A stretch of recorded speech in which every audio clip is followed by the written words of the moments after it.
నేతలందరికీ జగన్ తర్వాత అత్యంత ప్రియమైన శత్రువులు ఎవరు అంటే టక్కున గుడివాడ మాజీ ఎమ్మెల్యే కొడాలి నాని పేరు చెప్తారు. వైసీపీ అధికారంలో ఉన్నప్పుడు జగన్ అండా ప్రోత్సాహం చూసుకుని చెలరేగిపోయిన కొడాలి నాని ఎన్నికల్లో ఓడిపోయినప్పటి నుంచి దాదాపు సైలెంట్ అయిపోయారు. జగన్ మాట కాదనలేక అడపాదడపా బయటికి వచ్చి సీఎం చంద్రబాబు నాయుడు కూటమి ప్రభుత్వంపై మొక్కుబడిగా 2 విమర్శలు విసిరి వెళ్లిపోతున్నారే తప్ప ఆయన మాటల్లో ఇదివరకటి బూతులు నిప్పులు రెండు కనిపించడం లేదని టీడీపీ నేతలే అనుకుంటున్నారు. అయితే లోకేష్ రెడ్ బుక్ చాప్టర్ 3లో భాగంగా కొడాలికి అరెస్ట్ గండం పొంచి ఉందా?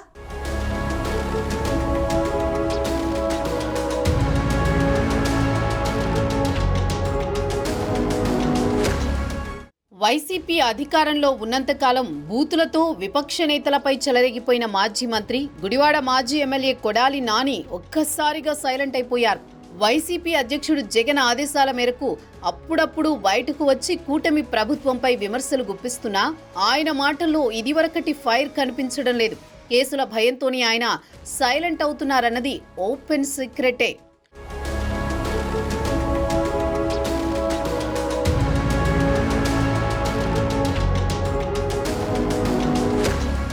కొడాలి నాని సైలెంట్ మోడ్లో ఉన్నంత మాత్రాన మంత్రి నారా లోకేష్ రెడ్ బుక్ చాప్టర్లో ఆయన పేజీ చిరిగిపోలేదని తాజా పరిణామాలు స్పష్టం చేస్తున్నాయి. కొడాలి నాని అనుచరులను పోలీసులు వరుసగా అరెస్టులు చేస్తున్నారు. అధికారంలో ఉండగా మాజీ మంత్రి గ్యాంగ్ చేసిన అరాచకాలపై పోలీసులు చర్యలు చేపట్టారు. తాజాగా 9 మంది కొడాలి నాని అనుచరులను గుడివాడ పోలీసులు అరెస్ట్ చేశారు. 2022 డిసెంబర్లో వారు టీడీపీ మాజీ ఎమ్మెల్యే రావి వెంకటేశ్వరరావు వస్త్ర దుకాణంపై పెట్రోల్ ప్యాకెట్లతో దాడి చేసి అరాచకం సృష్టించారు. అప్పట్లో దానిపై ఫిర్యాదు చేసినా పోలీసులు పట్టించుకోలేదు.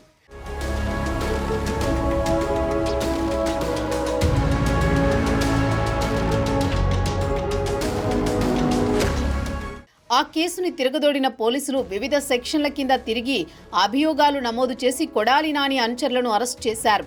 అప్పట్లో కొడాలి నాని అనుచరులకు గుడివాడ గడ్డం బ్యాచ్ అని పేరుండేది. ప్రస్తుత కేసులకు సంబంధించి ఆ గడ్డం బ్యాచ్ లో కీ రోల్ పోషించిన కృష్ణా జిల్లా వైసీపీ అధ్యక్షుడు మెరుగుమాల కాళీ పరారీలో ఉన్నాడట. అతను అస్సాం రాష్ట్రానికి పరారైనట్లు గుర్తించిన పోలీసులు ప్రత్యేక బృందంతో గాలింపు చర్యలు చేపడుతున్నారట.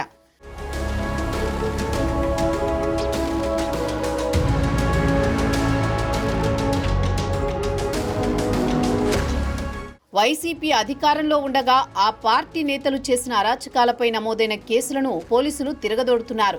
వరుస అరెస్టులతో వైసీపీ అరాచకవాదుల వెన్నులో వణుకు మొదలైంది. వైసీపీ అధికారంలో ఉండగా పార్టీ నేతలు చేసిన ఓవర్ యాక్షన్ అంతా ఇంతా కాదన్న ఆరోపణలున్నాయి. ఆడిందే ఆట పాడిందే పాట అన్నట్లుగా ఇష్టానుసారం వ్యవహరించారు. టీడీపీ కార్యకర్తలు మొదలుకుని నేతలు ఆఖరికి పార్టీ ఆఫీసులను కూడా ధ్వంసం చేసిన సందర్భాలు కోకొల్లలు. సీన్ కట్ చేస్తే 5 అంటే 5 ఏళ్లలో టీడీపీ కూటమి అధికారంలోకి రావడంతో నాడు చెలరేగిపోయిన వారి భారతం పడుతున్నారు.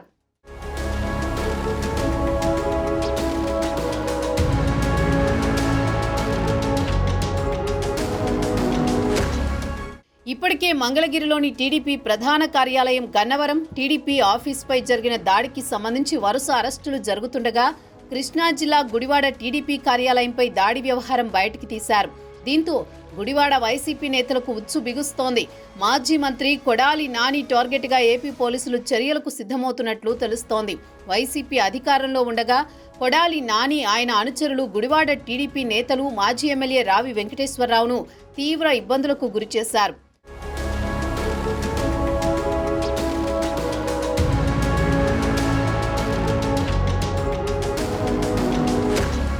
ముఖ్యంగా వంగవీటి మోహనరంగ వర్ధంతి కార్యక్రమంలో పాల్గొనకూడదని రావి వెంకటేశ్వరరావుకు ఫోన్ చేసి మరీ వైసీపీ నేతలు బెదిరించారు.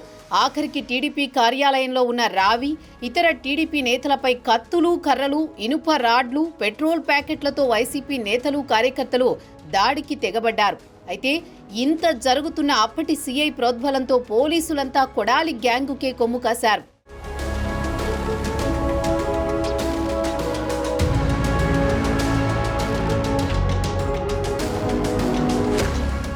ఇప్పుడు సీన్ మారింది. దాడి తాలూకు వీడియో ఫుటేజ్ ఆధారంగా నాటి దాడులపై కొడాలి నాని అనుచరులపై కేసులు నమోదు చేశారు. మరోవైపు గుడివాడ కే కన్వెన్షన్లో జరిగిన క్యాసినో వ్యవహారంపై నిజ నిర్ధారణకు వచ్చిన టీడీపీ కమిటీపై జరిగిన దాడులకు సంబంధించి పోలీసులు తాజాగా విచారణ చేపట్టారు. కొడాలి నాని క్యాసినో వ్యవహారంపై గుడివాడ వచ్చిన నిజ నిర్ధారణ కమిటీ నేతలపై దాడులు జరిగినట్లు అందరికీ తెలిసిందే. కార్లు ధ్వంసం, గుడివాడ టీడీపీ కార్యాలయంపై దాడి, ఫర్నిచర్ ధ్వంసం ఘటనలలో నాడు పోలీసులు ఎలాంటి చర్యలు తీసుకోలేదు.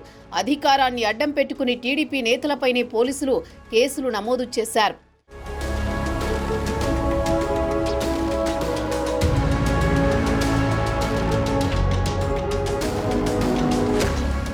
మొత్తానికి చూస్తే కొడాలి నాని టార్గెట్ గా చర్యలకు ఏపీ పోలీసులు రంగం సిద్ధం చేస్తున్నారు. ఇప్పటికే నానిపై పలు కేసులు నమోదయ్యాయి. తాజాగా కొడాలి నాని అనుచరులను అరెస్ట్ చేయడంతో కొడాలి నానికి ముహూర్తం పెట్టేసినట్లే అంటున్నారు. సంక్రాంతి పండుగ తర్వాత జగన్ ప్రజాక్షేత్రంలోకి వస్తానంటున్నారు.